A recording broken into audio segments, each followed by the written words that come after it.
All right, so you're getting ready for the IELTS speaking exam. Always a good idea.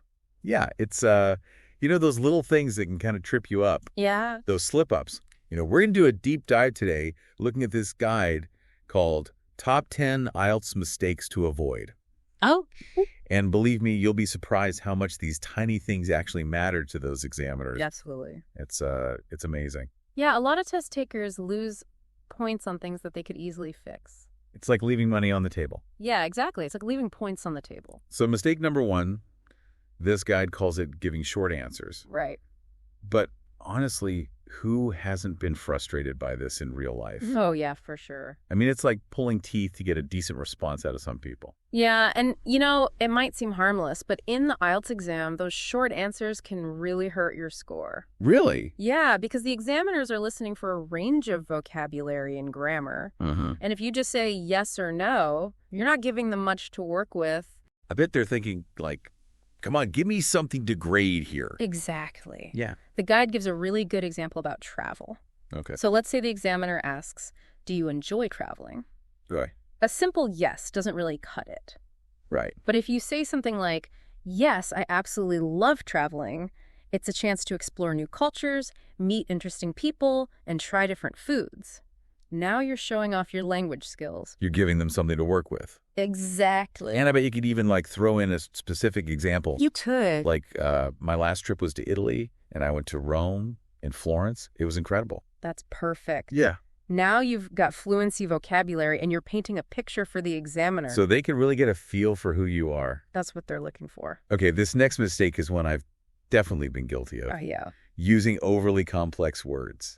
Okay. Like that urge to impress, Right. but sometimes it just backfires. Absolutely. The guide has this hilarious example. Oh, this is going to be good. Get ready for this. I extrapolate the significance of ubiquitous peregrinations in my quotidian routine. I don't even know what that means. Seriously, who talks like that? It's like you opened a thesaurus and just threw darts at it. Exactly. But beyond just sounding awkward, why does this actually hurt your score? Well, the examiners are looking for genuine language proficiency. Mm-hmm. When you use words incorrectly, it kind of suggests that you don't really understand them, even if you've memorized the definition. Oh, I see. That can really negatively impact your lexical resource score. So it's better to use words you're comfortable with. Yeah. Even if they're not the fanciest. Exactly. Clarity and precision are more important than showing off. Yeah, so don't try to be a walking dictionary. Yeah. To be yourself. For sure. All right, moving on to mistake number 3, memorized answers. Okay. I'm curious about this one. We all try to memorize things for exams. But why is this a problem in the IELTS speaking test? It's about authenticity. All right. The examiners can easily tell if you're reciting a pre-prepared answer. Oh, really? Yeah, it sounds robotic. Right. And unnatural, and it doesn't allow for a genuine interaction. So it's like they want to see that you can think on your feet and have an actual conversation. Exactly. Not just parrot back something you've memorized. Exactly. And the problem is those memorized answers often don't quite fit the specific question or the flow of the conversation, so you end up sounding awkward and disconnected. Oh, I see. Yeah. So what's the alternative? Well, the guide mentions using frameworks. Frameworks instead of scripts. Okay, I've heard of this before. Can you explain what that means exactly? Yeah, so think of a framework as a mental structure, not a rigid script. Okay. It helps you organize your thoughts and ensure you cover key points without sounding robotic. Okay. So for example, if the topic is about a favorite place, your framework might be: name the place, explain why you like it, and share a specific memory. So it's like having a mental checklist, but you still have the flexibility to adapt your answer depending on the question. That's it. It helps you stay on track while still sounding natural and responsive. I like that. Yeah. All right, this next mistake seems pretty straightforward. Okay. But the guide says it's a common one, not answering the question directly. It is more common than you think. Really? Yeah, sometimes nerves get the better of people, or they misunderstand the question and they end up talking about something completely different. I could see that happening. Yeah. And it can make the examiner feel like they're pulling teeth just to get a relevant answer. Right, and I can see how frustrating that would be for the examiner. They're trying to assess your language skills, and if you're not even answering the question, Exactly. it's hard to give you a fair score. It can impact your score for task achievement, which is a key part of the speaking assessment. Okay. So the guide gives an example. The examiner asks, what's your favorite sport? And the test taker responds with, I think sports are very important because they keep us healthy and active. Oh, yeah. That's true, but it completely avoids the actual question. I see. So it's like they get so caught up in like showing off their knowledge Yeah. that they forget to answer the question. Often that's the case. So the tip here is simple. Answer the question directly first, then elaborate. Okay. So for instance, you could say, my favorite sport is basketball. I love the teamwork and the fast pace. I actually play with my friends every weekend. So you're giving them a direct answer, and then you're adding the extra stuff. Exactly. Clarity first, then elaboration. I like that. Yeah. This next one seems like a bit of a Goldilocks situation, speaking too quickly or too slowly. Right. I imagine both extremes could be a problem. You're right. It's about finding that sweet spot. Yeah. Speaking too quickly can make you hard to understand, and it can make you sound nervous, on the other hand. Speaking too slowly can make you seem hesitant or unsure of yourself. Yeah, like you lack confidence. Exactly. Well, it's not just about what you say, it's about how you say it. Absolutely. The examiners are listening carefully to your fluency and coherence, so finding that comfortable pace is crucial. So what's the sweet spot? The guide suggests practicing at a moderate conversational speed Okay. and using pauses effectively. So it's like finding that natural rhythm. Exact. Speaking of rhythm, this next mistake is a common one. Overusing fillers. Like, and like, Oh, yeah, we all do it. it's so hard not to. It is. But I can see how it could get annoying for the listener. Fillers are natural to some extent, but when they're excessive, Uh-huh. they really hurt your fluency score. I see. Because the examiner might think you're struggling to find the right words or that you lack confidence. Oh, okay. Yeah, the guide gives an example, and it's painful to even read. I think that it's a good idea to, like, travel often. Oh, it's like wading through med. Exactly. Yeah. But the crazy thing is it's an easy fix. Really? The key is to be aware of it Okay. and practice replacing those fillers with brief pauses. Interesting. Yeah, it might feel awkward at first, I bet. but trust me, those pauses will make you sound more deliberate and confident. Like you're actually thinking about what you're saying, Exactly. not just filling up the space. Exactly. And the guide also suggests using phrases like, that's an interesting question. Let me think for a moment. I like that. Yeah. That buys you some time. Exactly. It buys you time to gather your thoughts and shows the examiner that you're taking the question seriously. Smart. Yeah. Okay. Mistake number 7 is one that I think a lot of non-native English speakers worry about: poor pronunciation. Right. It can be tough to master all the sounds of a new language. Pronunciation is definitely a challenge, Uh-huh. but it's also one of the most important aspects of the speaking test. Why is that? Well, if the examiner can't understand what you're saying, Oh, right. it's hard to assess your language skills. That makes sense. Yeah, So it's not just about knowing the words, it's about being able to say them clearly. absolutely. And that includes things like individual sounds, word stress, and intonation. All of those contribute to how well you're understood. The guide recommends recording yourself That's a great idea. and comparing your pronunciation to native speakers. It's so helpful. Yeah. I actually used to do that when I was learning a new language. Yeah. It's amazing what you pick up on when you hear yourself back. Yeah, it is. Yeah, you're like, oh, I do not sound like that. Exactly. Did I really sound like that? And there are tons of resources out there, pronunciation guides, videos, even apps that can help you. I love it. Yeah. Okay, mistake number 8, repeating the question. Right. This one seems like a simple fix. You'd think so, right? Yeah. But it's a common habit Really? that a lot of test takers fall into. They might repeat the question verbatim or just rephrase it slightly. So, like, if the examiner says, what's your favorite type of music? Yeah. And the test taker says, my favorite type of music is, Yeah. and then goes on. Exactly. It's Yeah. unnecessary and wastes time. It's like a nervous habit. Yeah, the examiner already knows what they asked. Right. And it doesn't add anything to your response. So the key is just to jump right into the answer. That's it. Okay, so instead of saying, my favorite type of music is, I would say, I really love jazz music because it's relaxing, or whatever. Perfect. You've answered the question directly and used the opportunity to showcase your vocabulary. I like it. Yeah. All right, we're getting close to the end of our list of mistakes. Okay. Mistake number 9, ignoring grammar accuracy. I think this is something that everyone struggles with. Grammar is definitely tricky, Yeah. even for native speakers. Oh, for sure. But it's crucial for the IELTS exam because it's one of the key criteria that the examiners are assessing. So how can test takers make sure that their grammar is up to par? The key is to aim for accuracy over complexity. Okay.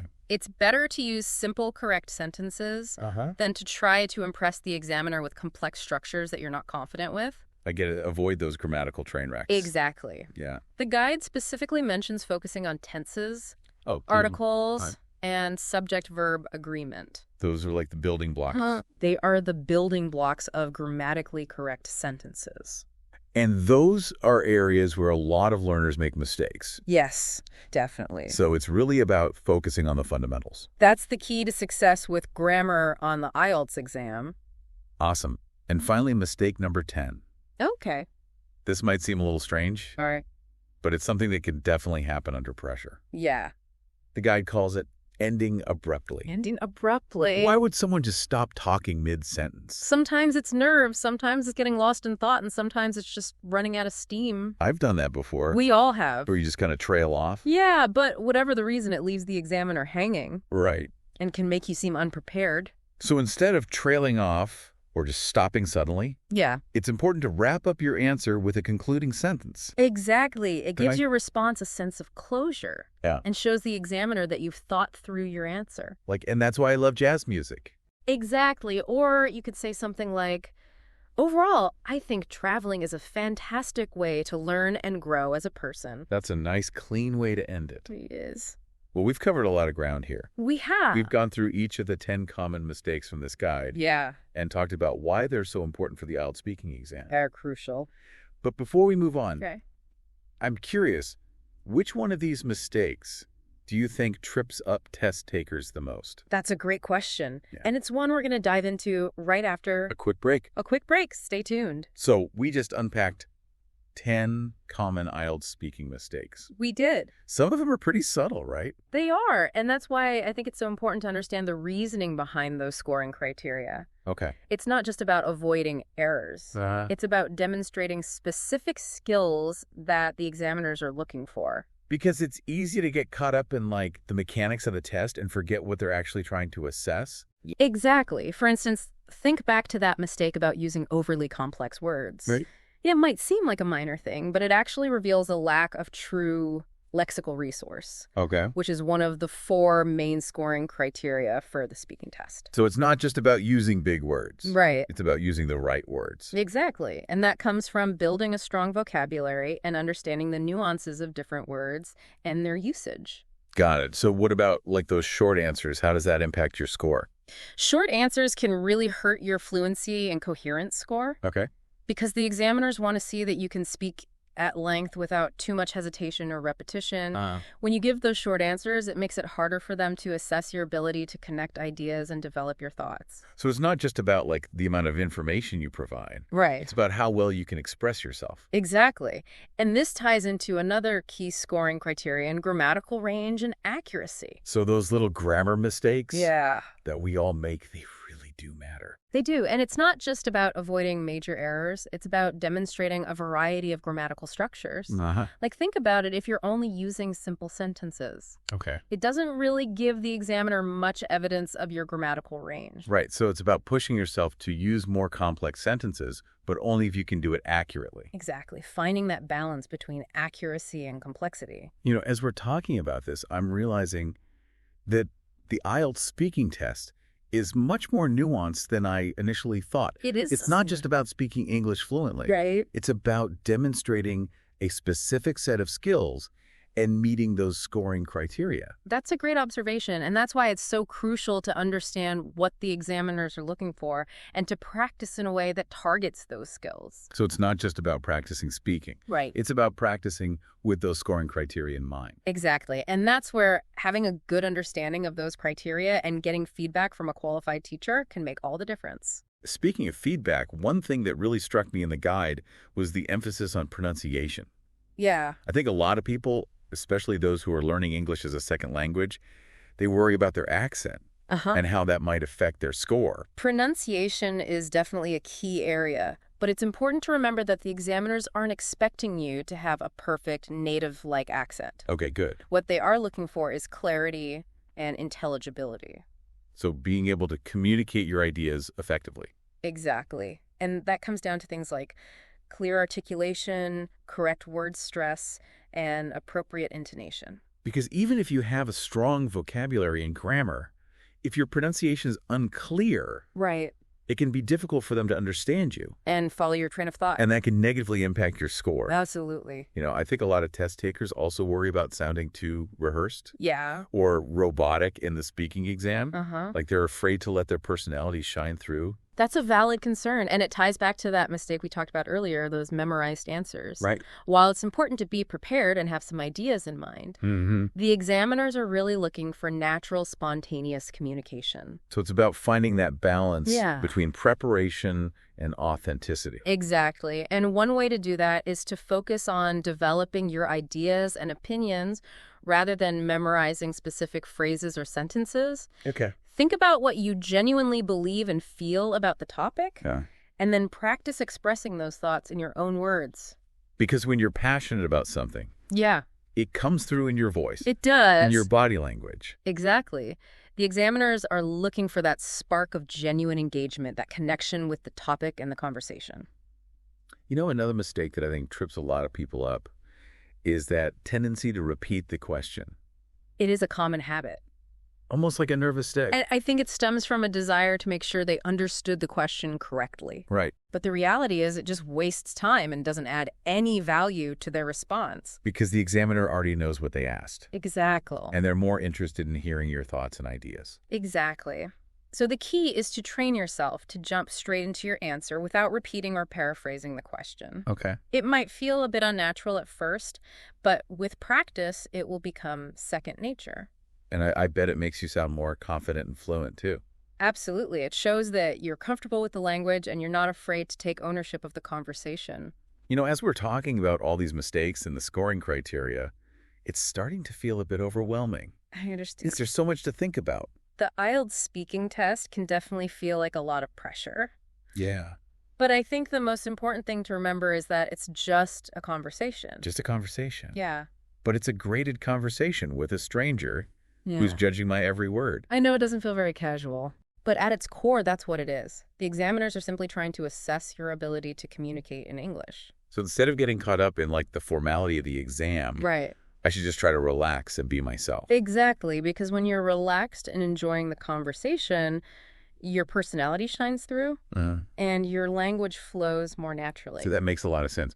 But how do you stay relaxed when you're feeling the pressure of the exam? Well, that's where preparation and practice come in. Okay. The more you practice, the more confident you'll feel, and the easier it will be to relax and engage with the conversation. So it's about finding that balance. Yeah. Between taking it seriously, but not too seriously. That's it, finding that sweet spot where you're prepared but also present and able to enjoy the interaction. Okay, so we've talked about the mistakes, the scoring criteria, the importance of finding that balance between preparation and authenticity. But what about those specific tips and strategies that can help test takers feel more confident and perform at their best on exam day? That's a great question, and it's one that we'll delve into right after a quick break. A quick break, stay tuned. Okay, we're back, and I am ready for those last-minute IELTS speaking tips. All right, let's do it. Those things can just give you that extra edge on exam day. That's right. We've talked about the mistakes to avoid the scoring criteria, but now let's focus on some practical strategies to help you feel more confident and prepared. I like that. Let's get tactical. What's the first thing on your list? Well, it might sound cliche, but it all starts with mindset. How you approach the exam can really impact your performance. So instead of freaking out and seeing it as this huge hurdle, Right. I should try to view it as an opportunity to show off my English skills. Exactly. It's a chance to demonstrate all the hard work you've put in and to achieve your goals. Embrace the challenge and remember that you've got this. Positive vibes only. Yes. But, okay, let's be real. Mindset alone isn't going to get me a high score. True. What about actual practice?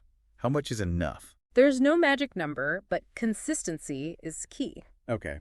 Aim to practice speaking English every day, even if it's just for a few minutes.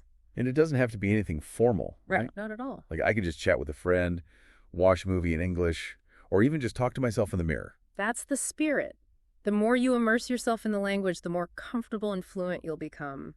I've heard that recording yourself can be really helpful, too. It is. Is that something you recommend? Absolutely. It's like having a mirror for your speech. Uh-huh. You can hear those little things you might not notice in the moment. Okay. If those pesky filler words or that one sound you're mispronouncing. Right, because sometimes it's hard to be objective about your own speaking, especially when you're nervous. Exactly.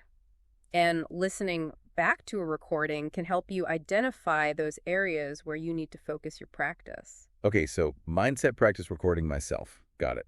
Yeah. What about the structure of the exam itself? Is there anything I could do to prepare for those specific sections? Great question. The IELTS speaking exam is divided into 3 parts, and each part has a different focus. Okay. Knowing what to expect can definitely help you feel more prepared and confident. Okay, so walk me through those 3 parts. Yeah. What can I expect in each one? All right, so the first part is like an introduction and interview. Okay. The examiner will ask you some general questions about yourself, your interests, your work, your family, things like that. So it's a chance to kind of warm up and get comfortable with the examiner. That's right. It's also an opportunity to show off your basic communication skills and your ability to talk about familiar topics. Yeah. The second part is called the long turn. Okay. You'll be given a topic card Mm-hmm. and asked to speak for 1 to 2 minutes. Oh, okay, so it's like a mini presentation. Exactly. Hmm. And you'll have 1 minute to prepare your thoughts and jot down some notes. Okay. This is where those frameworks we talked about earlier can be really helpful. Right, because they give you a structure to follow so you don't get lost or go off on tangents. Exactly. And finally, the third part is a discussion. The examiner will engage you in a deeper conversation about the topic from the long turn. So it's a chance to really show off my critical thinking skills. Yes. And my ability to express more complex ideas. That's right. It's also an opportunity to demonstrate your vocabulary and your ability to support your opinions with reasons and examples. So knowing the structure of the exam and what to expect in each part can definitely help me feel more prepared. For sure. But what about those last-minute jitters? Oh, yeah. Any tips for calming those pre-exam nerves? Nerves are totally normal. Okay, good. Remember, even experienced speakers get nervous sometimes. Okay, so it's not just me. No, you're not alone. That's reassuring. Yeah, but how do I keep those nerves from getting the best of me? Right. Well, first of all, make sure you're well rested Okay, and have eaten something before the exam. that's good advice. Being tired or hungry can definitely make those nerves worse. And remember to breathe. Oh, yeah. Taking some deep breath before you go into the exam room can really help calm your nerves and center your focus. Right, because sometimes those nerves make you forget to breathe properly. It happens. And finally, remember that the examiner is on your side. They want you to succeed. That's a good point. Hey. They're not there to trick me or make me feel uncomfortable. Exactly. They're simply there to assess your language skills. So try to see them as a friendly listener who's interested in what you have to say. As we're talking about all this, I'm realizing that a lot of these tips aren't just helpful for the IELTS exam. Right. They're good advice for any speaking situation. You're absolutely right. Whether you're giving a presentation at work, interviewing for a job, Hmm. or just having a conversation with a friend, Yeah. these principles of clear, confident communication can make a big difference. So it's not just about passing an exam. Right. It's about developing skills that will benefit me in all areas of my life. Exactly. And that's the beauty of language learning. It opens up so many doors and empowers you to connect with the world in new and exciting ways. I love that. Well, I think we've covered just about everything. I think so too. We've talked about common mistakes, scoring criteria, practical strategies, and even mindset tips. We did a deep dive. I feel so much more prepared and confident about the IELTS speaking exam now. I'm so glad to hear that. And remember, the most important thing is to believe in yourself. You've got this. Yes, you've put in the work, you've prepared, and now it's time to shine. Go out there and ace that IELTS speaking exam. We're cheering you on every step of the way.